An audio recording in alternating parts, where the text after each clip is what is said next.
کہ ethnic killing جو بلوچستان کے اندر ہوتی رہی ہیں، نسلی فسادات جو ہوتے رہے ہیں، جس انداز سے پنجابیوں کو چن چن کر وہاں پر قتل کیا گیا، اس کے متعلق کیا جملے رکھتے تھے اختر مینگل صاحب، وہ بھی آپ کو دکھانا بہت ضروری ہے. اس لیے ضروری ہے کیونکہ ہم انالائز کر رہے ہیں اوور آل سینیریو کو. اور اختر مینگل صاحب کے لیے ہمارا فلور، ہمارا اسٹوڈیو کھلا ہے. میں پچھلے 3 دن سے کانٹیکٹ کر رہا ہوں. میں چاہ رہا تھا کہ میرے ساتھ صرف 25 منٹ کے لیے بیٹھ جائیں، اور وہ نہیں آئے. اور اگر وہ بیٹھ جاتے ہیں تو ہم یہ سوالات ان سے براہ راست کر سکتے تھے. بہرحال یہ ملاحظہ کیجئے کہ انہوں نے پنجابیوں سے متعلق کیا کہا ہے. ملاحظہ کیجئے. اب یہی لوگ فلور آف دا ہاؤس پر کھڑے ہو کر حکومت سے علیحدگی کا اعلان کرتے ہیں اور پھر کہتے ہیں کہ وہ بلوچستان کے حقوق کی بات کرتے ہیں، بلوچوں کے حقوق کی بات کرتے ہیں. تو یہ ذرا ڈپلومیٹک اور دوگلا پن ہے اور اس کے اوپر بات کرنا بنتی ہے. سر یور ٹیک. دیکھیں جی، بلوچستان کے جو حقوق ہیں یا کامن بلوچ کا حقوق ہے، جو ایک پنجابی کے حق ہیں وہی ایک بلوچ کے حق ہیں، وہی ایک پشتون کے حق ہیں. جی. اب سوال یہ پیدا ہوتا ہے کہ یہ ایتھنک ڈویژن چاہتا کون ہے؟ ہمارے دیکھیں پاکستان کی فالٹ لائنز کیا ہیں. پاکستان کی اس وقت تک فالٹ لائن جو 1980s تک نہیں تھی، کسی کو نہیں پتا تھا کون شیعہ ہے کون سنی ہے. جی. لیکن آج پاکستان کی ایک فالٹ لائن ہے. جی. کوئی ایڈمٹ کرے یا نہ کرے. تو کیا ہمارا دشمن یہ نہیں چاہتا کہ اب ایتھنک ڈویژن بھی ہمارے اندر پیدا ہو؟ اور اسی ایتھنک بنیادوں پر پنجابی کو ذمہ دار قرار دے کر نائی کو مارا گیا، دھوبی کو مارا گیا، ٹیچر کو مارا گیا، لیبرر کو مارا گیا، پروفیسر کو مارا، کریم کو مارا گیا. پھر ہسٹوریکلی اگر آپ دیکھیں 1970s میں جو پہلی گورنمنٹ نیب کی آئی تھی، جس میں سردار صاحب کے والد صاحب، والد گرامی اللہ ان کی عمر دراز کرے، وہ چیف منسٹر تھے. سب سے پہلے ہماری کریم کو بلوچستان سے نکالا گیا تھا، ہمارے ایجوکیشنسٹ کو نکالا گیا تھا، ہمارے اچھے پولیس مین کو نکالا گیا تھا اس بنیاد پہ کہ وہ پنجابی تھے. اور اس کا پھر اثر کیا ہوا کہ آج تک ہمارا ایجوکیشن سسٹم اپنے پاؤں پہ کھڑا نہیں ہو سکا ہے. جب میرے جیسا جاہل آدمی ٹیچر ہوگا وہ پڑھائے گا کیا؟ تو کہنے کا مطلب ہے، اور پھر آپ اس طرح کی جذباتی تقریریں کر کے آپ نے یوتھ کو ایک اور راستہ دکھا دیا. اب یوتھ کو اس راستے سے واپس کون لائے گا؟ اور میں یہ سمجھتا ہوں کہ اب بھی اگر آپ یوتھ کو وہ راستہ واپس لینا چاہیں، آپ واپس لا سکتے ہیں، کیونکہ یوتھ آپ کی وجہ سے گئی ہے.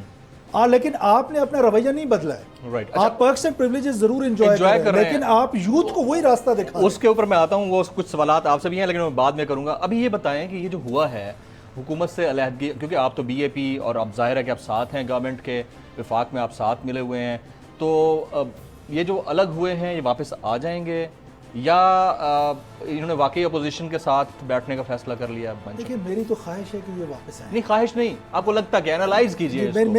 آپ بلوچ ہیں نا، آپ بلوچستان سے تعلق رکھتے ہیں، ٹرینڈ بھی تو بتاتا ہے نا کچھ ماضی میں جو ٹرینڈز ہوتے ہیں. میری یہ انالیسس ہے، یہ میری ذاتی رائے ہے، نہ اس پہ میری پارٹی کی رائے ہے، نہ میرے اتحادیوں کی کوئی رائے ہے. ٹھیک ہے. میرا یہ خیال ہے کہ وہ واپس آئیں گے اور ان کو واپس آنا بھی چاہیے. کیسا چلے گا؟ دیکھیں نا کہ اب پی ایس ٹی پیز پہ جب ایشو ہوں گے، فنڈز پہ جب ایشو ہوں گے تو وہ ریزالو بھی ہو سکتے ہیں. دیر آر 1000 ویز. جس گورنمنٹ کے پاس بڑے چیئرمین سینٹ کے انتخاب کے معاملے کے اوپر بھی انہوں نے، آپ کو یاد ہوگا کہ بڑا دھمکایا تھا کہ ہم تو بس الگ ہو رہے ہیں اور ہمارے مطالبات نہیں مانے جا رہے. وہ تو ہمارا ساتھ دیا تھا. نہیں بعد میں دیا تھا نا. جی وہ میں یہی پوچھ رہا ہوں اس وقت کیا ہوا تھا؟ بس نہیں ٹھنڈے ٹھنڈے نہ جائیں نا، بات کھل کے کریں. ہارس ٹریڈنگ ہوتی ہے اس ملک کا، اس ملک کی گورنمنٹس بننے کا ایک خاصا رہا ہے. المیہ کہیے، خاصا کہیے، what ever the case it is, لیکن ہارس ٹریڈنگ ہوتی رہی ہے. لوگ بکتے ہیں، انڈیپینڈنٹس بکتے ہیں، بڑے بڑے لوگ بکتے ہیں. تو کیا چیئرمین سینٹ کے انتخاب کے معاملے کے اوپر ان کا جو ریورس ہے، کیا اس وقت ان کو بلوچ حقوق یاد نہیں آئے تھے؟ نہیں، اس وقت وہ ایک بلوچ کو سپورٹ کر رہے تھے نا، تو شاید اس وجہ سے وہ سنجرانی صاحب کو. جی سنجرانی صاحب کیونکہ ایک بلوچ تھے. بہرحال انہوں نے ہمیں سپورٹ کیا تھا، میری پارٹی کو. پیسہ چلا یا نہیں چلا؟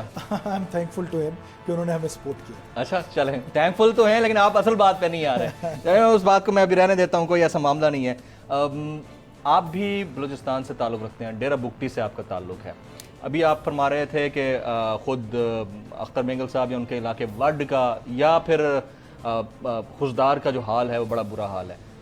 کچھ زیادہ بہتر حال ڈیرہ بگٹی کا بھی نہیں ہے میر صاحب، کیونکہ آپ یا جتنے بلوچ رہنما ہیں، بڑے بڑے بلوچ رہنما، ان کے گھر یا تو F7 F6 میں ہوتے ہیں، اسلام آباد کے اندر کہیں پہ ہوتے ہیں، یا بڑے بڑے شاپنگ پلازاز کے اندر ہوتے ہیں. ٹھیک ہے، وہ پیچھے کا رخ نہیں کرتے، واپسی کا رخ نہیں کرتے. حقوق بلوچستان کے مانگتے ہیں, رہتے اسلام آباد میں ہیں, اس سے بڑا المیہ کیا ہو سکتا ہے؟ میں ڈیرہ بگٹی کی ایگزامپل دیتا ہوں, وہاں بڑا برا حال ہے. میں خود بھی اس سسٹم کا حصہ ہوں. جی. ہماری جتنی پولیٹیکل ایلیٹ ہے, اگر آپ ان کو دیکھیں, آپ اسلام آباد چھوڑیں, جی. ہماری یہ پولیٹیکل ایلیٹ کے سارے بزنسز دبئی میں ہیں, ان کے سارے گھر دبئی میں ہیں, اور کامن بلوچ آج بھی ننگے سر ہے, ننگے پیر ہے. ریسورسز کی جو ڈویژن ہے وہ بلوچستان میں کبھی سے ٹھیک نہیں رہی. اور ایک اور بات آپ ہمیشہ ذہن میں رکھیں کہ کبھی بھی جو ڈیولپمنٹ کا پیراڈائم ہے وہ پیرلل نہیں رہے پورے بلوچستان میں, پورے پاکستان میں نہیں ہے. جو ڈیولپمنٹ کراچی میں ہے وہ شاید سکھر میں نہیں ہے, وہ شاید کشمور میں نہیں ہے, سملرلی وہ راجن پور میں نہیں ہے جو لاہور میں. لیکن کہنے کا مطلب ہے کہ لوگوں کو اپرچونٹیز ملی. مجھے اپرچونٹی ملی 5 سال, میرا ریکارڈ آپ کے سامنے ہے, میں آج بھی آپ کو دکھا کے اپنے سارے پروجیکٹس دکھا سکتا ہوں. سر اس پہ میں کوسچن کروں گا, دیکھیں اس پہ میں کوسچن کروں گا, آپ اس پہ پروگرام کر چکے ہیں, اس پہ میں کر چکا ہوں, میں کرتا رہتا ہوں. دیکھیں میں فالو اپ کرتا رہتا ہوں. میرا سن لیں, اب میری سن لیں, پہلے میرا سوال سن لیں. فالو اپ میں آپ کا پرومس تھا کہ آپ ڈیرہ بگٹی میں آؤں گا, آپ نہیں ہیں. آؤں گا, یہ میرا پرومس ہے, ٹھیک ہے. میں نے وہاں جانا ہے اور میں نے ویسے پرسنلی وہاں وزٹ کیا بھی ہے. پاکستان کے پسماندہ ترین اضلاع میں ایجوکیشن سسٹم کے اندر رینکنگ دیکھی جائے تو 152 نمبر ہے, یعنی 152واں نمبر ہے. الف اعلان ریٹنگز بتاتا ہے, رینکنگ بتاتا ہے, اس کے مطابق ایجوکیشن سکور جو آپ کے ڈیرہ بگٹی کا ہے دیٹ از 38.12, لرننگ سکور ہے 48.13 اور جینڈر پیرٹی ریٹ ہے 28.14. انفراسٹرکچر پور, بری حالت, ٹوائلٹ سکولز کے اندر نہیں ہے, ٹارٹس بھی نہیں ہے کہ بچے اس پر بیٹھ کر پڑھیں, خستہ حال قسم کی بلڈنگز ہیں, چھتیں گرنے جیسی ہو رہی ہوتی ہیں. تو یہ سرفراز بگٹی صاحب کا علاقہ ہے جن کے والد نے مڈل کلاس موومنٹ کو لیڈ کیا تھا, جن کے والد وہ شخصیت ہے جو چاہتے تھے کہ یہ جو سردارانہ نظام ہے یا جو وڈیرہ شاہی ہے اس سے جان چھوٹے پبلک کی. آپ کے اپنے علاقے کا یہ حال ہے تو ہم اختر مینگل یا کسی اور کے بارے میں کیا بات کریں؟ دیکھیں, اگر آپ نے جو پکچر پینٹ کی ہے نا, بالکل ایسی بھی پکچر نہیں ہے جس طرح کی آپ پینٹ کر رہے ہیں. جی. ہمیں جب اپرچونٹی ملی 5 سال پہلے, ہم نے 5 سال میں اپنے دور اقتدار میں جو ہم سے ہو سکا, وہ سرزمین آ کے خود گواہی دے گی آپ کو. جب آپ سرزمین میں آئیں گے, یہاں بیٹھ کے آپ کو نہیں پتہ چلے گا. نہیں, میں گیا ہوں وہاں پہ. اب سنیں, اب گزارش سنیں. کتنے سکولز ہیں وہاں پہ؟ دیکھیں, کوئی 100+ پرائمری سکولز ہیں, اسی طرح 9-10 ہائی سکولز ہیں. گھوسٹ کتنے ہیں؟ گھوسٹ بھی بہت سارے ہیں. ڈیرہ بگٹی تو وہ ڈسٹرکٹ. آپ کی اپنی ایجوکیشن کہاں سے؟ سن لیں, آپ کی اپنی ایجوکیشن کہاں سے؟ میں بتا, آپ کے والد صاحب مڈل کلاس موومنٹ کو لیڈ کر رہے تھے نا, آپ کی اپنی ایجوکیشن کہاں سے؟ میں بتا رہا ہوں, بتائیں نا. بتا رہا ہوں جی. اس سے پہلے یہ بتاؤں گا کہ آج بھی 2000 بچے, جی, بگٹی 2000 بچے میں باہر پڑھا رہا ہوں. بڑی اچھی بات ہے. I appreciate that. Different schools میں میرے والد نے سٹارٹ کیا تھا یہ سلسلہ, اور ہم نے یہ جاری رکھا ہوا ہے. اب بات اتنی ہے کہ جو وہ ایجوکیشن کا برا حال ہے, اس ایجوکیشن کے برے حال میں صرف ڈیرہ بگٹی معاملہ نہیں ہے, یہ پورے بلوچستان کا برا حال ہے. اور اس برے حال کے پیچھے کیا ہے, میں پچھلے پروگرام میں آپ کو, آپ سارے بلوچ رہنماؤں کا بھی قصور ہے نا سر. میں تو کہہ رہا ہوں کہ ہمارا قصور. منسٹر رہے ہیں آپ کے منسٹری کے اندر, اگر آپ کے علاقے کو فائدہ نہیں ہوا تو کیا میں کروں گا سر؟ تو آپ سمجھ نہیں رہے. یہی تو میں کہہ رہا ہوں, آج تک چیف منسٹر کتنے گزرے ہیں؟ سارے بلوچ گزرے ہیں. سارے کابینہ کے وزیر کون گزرے ہیں؟ بلوچ گزرے ہیں. اختر مینگل صاحب کے والد صاحب خود اختر مینگل صاحب چیف منسٹر رہے, ان کے والد صاحب بھی چیف منسٹر ہے, وہ بھی رہے. بھائی بگٹی صاحب چیف منسٹر رہے, بگٹی صاحب گورنر رہے. تو بات اتنی ہے کہ آپ سمجھنے کی کوشش کریں کہ یہی تو میرا پوائنٹ آف ویو ہے کہ وی آر ریسپانسبل. ہم اس کا ذمہ دار ریاست کو نہیں ٹھہرا سکتے. آپ کی اپنی ایجوکیشن کہاں سے ہے؟ میری لارنس کالج بری سے. آپ کے والد صاحب مڈل کلاس موومنٹ کو لیڈ کر رہے تھے, آپ نے وہاں کے پرائمری اسکول سے یا گورنمنٹ اسکول سے کیوں نہیں پڑھا؟ دیکھیں, بات اتنی ہے کہ اگر کسی کو ایجوکیشن کی اچھی اپرچونٹی کہیں مل رہی ہے نا, تو میرے والد نے اکیلا مجھے نہیں پڑھایا تھا. اسی لیے میں کہتا ہوں آپ کو پوری انفارمیشن نہیں ہے. 4 بچے اور بگٹیوں کے, ایک میرا کزن, ایک ہمارا اور عزیز, 4 بچے لارنس کالج میں میرے والد نے پڑھائے. تو انہوں نے صرف اپنے بیٹے کو نہیں پڑھایا. تو یہ اپرچونٹیز تو وہاں کے سارے بچوں کے لیے ہونی چاہیے نا, سب کو ایکول رائٹس ہونے چاہیے. ظاہر ہے یہ کوئی آپ اس میں نہیں بیٹھے ہوئے ہیں کہ کوئی ایلیوژن کی دنیا نہیں ہے کہ سارے بچے لارنس کالج میں پڑھ سکیں گے, لیکن ایک طریقے سے پڑھ سکتے ہیں. آپ یہی تو مسئلہ ہے نا سر ہمارے اشرافیہ کا اور عام آدمی کا. سر آج ڈیرہ بگٹی کی میں آپ کو ایک ایگزامپل دیتا ہوں, آپ حیران ہوں گے. اب تو کچھ زیادہ ہو گیا گا, 7 کروڑ 78 لاکھ روپے ہر مہینے صرف ایجوکیشن کی مد میں ریاست پاکستان دے رہی ہے ڈیرہ بگٹی ڈسٹرکٹ میں. لگتا ہے وہ پیسہ اگر کمپلیٹ کرنے دیں تو جی پلیز اجازت دیں. جی, 7 کروڑ 78 لاکھ روپے جا رہا ہے ایجوکیشن کے لیے. اگر میں نے فلور آف دا ہاؤس میں یہ آن ریکارڈ کہا ہے ایجوکیشن منسٹر کو کہ یہ پیسے اگر مجھے دے دیے جائیں, میں بگٹیوں کے سب بچوں کو چیف کالج لاہور میں پڑھاؤں. تو جب آپ انٹیریئر منسٹر تھے اس وقت نہیں آ رہے تھے پیسے آپ کا وہاں کوئی ایجوکیشن منسٹر تو ہوگا نا؟ ہم نے وہاں پر کوشش کی, لگائے پیسے, ہم نے پہلے سے بہت بہتری لائی. دیکھیں یہ نہیں ہو سکتا کہ آل آف سڈن آپ 50 سال کا گند ایک دن میں ختم کر دیں. ہم نے اپنی طرف سے کوشش کی, تو ہم مسلسل سنتے آ رہے ہیں. ہم نے اپنی طرف سے کوشش کی. اور ریفریز مائی کوسچن, میں آپ کی بات پہ طرف آ رہا ہوں. لیٹ می ریفریز مائی کوسچن. مجھے پوچھنا ہے کہ آپ نے کہا کہ آپ نے اپنے دور حکومت میں یا آپ کے جو دوست احباب تھے وہاں پر منسٹریز کے اندر, انہوں نے وہاں پر پیسہ جتنا لگا سکتے تھے لگایا. کیا آپ نے اپنے سکولز کے انفراسٹرکچر کو اتنا بہتر کیا کہ آج میر سرفراز بگٹی اگر چاہے تو اپنے بچوں کو وہاں کے پرائمری یا سرکاری سکولز میں تعلیم دینے کے لیے روانہ کرے؟ کیا اس قابل ہیں وہ سکولز کہ آپ اپنے بچوں کو پڑھائیں گے وہاں پر؟ 100% سکولز تو اس قابل نہیں ہیں. 100% ویسے آپ ولنگ ہیں اپنے بچوں کو وہاں پڑھانے؟ بالکل بھی. کیوں؟ میں کیوں جھوٹ بولوں؟ دیکھیں اس کی ریزن سر, پھر تو یہ اشرافیہ اور عوام کے درمیان ڈیوائیڈ آپ کھل کر بتا رہے ہیں. دیکھیں ڈیوائیڈ تو ہے. آپ فاروقی صاحب آپ اپنے بچے کو گورنمنٹ اسکول میں بھیجیں. میں خود پڑھا ہوا ہوں ٹاٹ اسکول میں. تو میں خود پڑھا ہوا ہوں, میں فٹ پاتھ پہ سو کر پڑھا ہوا ہوں. Proud of it. میری ارلی ایجوکیشن جو ہے پہلے 4 سال کی وہ میرے گاؤں کے اسکول سے. تو آپ وہ بات ہے کہ آج آپ کا بچہ کہاں پڑھتا ہے؟ میرے بچے ہیں ہی نہیں. اگر جب ہونی تو میں پوچھوں گا کہ کہاں. میں خود بچہ ہوں ابھی, لیکن میں جہاں پڑھا ہوں میں نے بتا دیا آپ کو. میں نے فلور آف دا ہاؤس میں یہ اسپیچ کی ہوئی ہے کہ آج سے سب سے پہلے میں, اس کے بعد سارے ایم پی ایس, سارے بیوروکریٹس. جب ڈپٹی کمشنر کا بیٹا جو ہے نا وہ اس اسکول میں پڑھے گا نا, جب وہ سرکاری اسکول میں, وہ وقت کب آئے گا؟ معاملہ ٹھیک ہوگا. وہ وقت کب آئے گا؟ دیکھیں وہ معاملہ اکیلے سرفراز میں اسی لیے تو آپ سے کہہ رہا ہوں کہ آپ کے بچے کب پڑھیں گے, کیونکہ آپ منسٹر رہے ہیں, آپ تو وہاں کے بلوچ رہنما ہیں, وہاں کے مقامی ہیں. ایک سے نہیں ہوگا, ایک سے نہیں ہوگا. یہ اس کے لیے بڑی لمبی تحریک چاہیے. اور اس سسٹم کو جو, اچھا آپ کو پتا ہے کہ میرے والد کہاں سے پڑھے؟ ساری ان کی اسکولنگ ان کے گاؤں کے اسکول. وہ تو بہت بڑے مڈل کلاس موومنٹ لیڈر تھے, میں تو ان کا بڑا معتقد ہوں. ایک سنے نا, وہ وہیں سے پڑھے نا. جی جی. سوال یہ تھا کہ اس وقت ایجوکیشن سسٹم اچھا تھا نا, سارے پنجابی ٹیچرز وہاں کے پڑھاتے تھے نا. ہم نے اپنی ایجوکیشنسٹ کو تو وہاں سے ہٹا دیا, کوالٹی ایجوکیشن ختم کر دی. کہ کون چاہے گا کہ اپنے بچے کو کوالٹی ایجوکیشن, اگر اس کو پاس اپرچونٹی ہے, اللہ نے اس کو وسائل دیے, تو وہ کیوں ایسے اسکول میں پڑھائے گا؟ وہ ایسے اسکول میں پڑھائے گا جہاں پر کوالٹی آف ایجوکیشن اچھی ہوگی. تو ایجوکیشن کی کوالٹی تو ہم نے تباہ کر دی. ہم اپنے ٹیچرز کو مارتے ہیں, ہم اپنے ٹیچرز کو قتل کرتے ہیں, اور آپ ادھر بیٹھ کے ان کو ناراض بلوچ کہتے ہیں جو ان کو قتل کرتے ہیں. تو پھر یہ ایجوکیشن سسٹم ٹھیک ہوگا؟ ہم اپنے پروفیسرز کا قتل کرتے ہیں. ہم نے پروفیسر کیانی کا اس دن قتل کیا جس دن وہ وائس چانسلر بنے. ہم نے پروفیسر ناظمہ طالب کا قتل کیا. کیوں؟ ان کا قصور یہ تھا 30 سال وہ ہمیں پڑھاتی رہی ہیں. ظلم ہے نا. تو اس ظلم کو آپ ادھر ٹی وی پہ مین سٹریم پہ بیٹھ کے ناراض بلوچ کہتے ہیں. میں دکھاتا نہیں, آپ اس کو ناراض بلوچ کہتے ہیں, اور آپ بیڈ بیہیویئرز کو ریوارڈ کرتے ہیں. جتنے بھی ہماری جو پالیسی میکرز ہیں وہ بیڈ بیہیویئرز کو ریوارڈ کرتے ہیں. ایگزیکٹلی. آپ ناراض بلوچ کہہ کے ان کو بیڈ بیہیویئرز کو ریوارڈ کرتے ہیں. بگٹی صاحب آپ کو یہاں پر روکوں گا. خواتین حضرات, جہاں وقت تو ایک بریک کا, بریک کے بعد جب واپس آئیں گے تو ڈسکشن کو یہیں سے آگے بڑھائیں گے.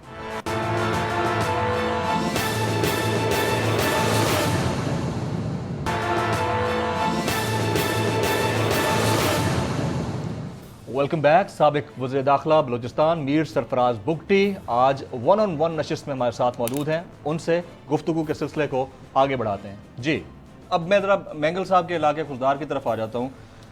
1997 سے 98 تک وہ بلوچستان کے وزیر اعلیٰ رہے, آج کل قومی اسمبلی کے رکن ہیں.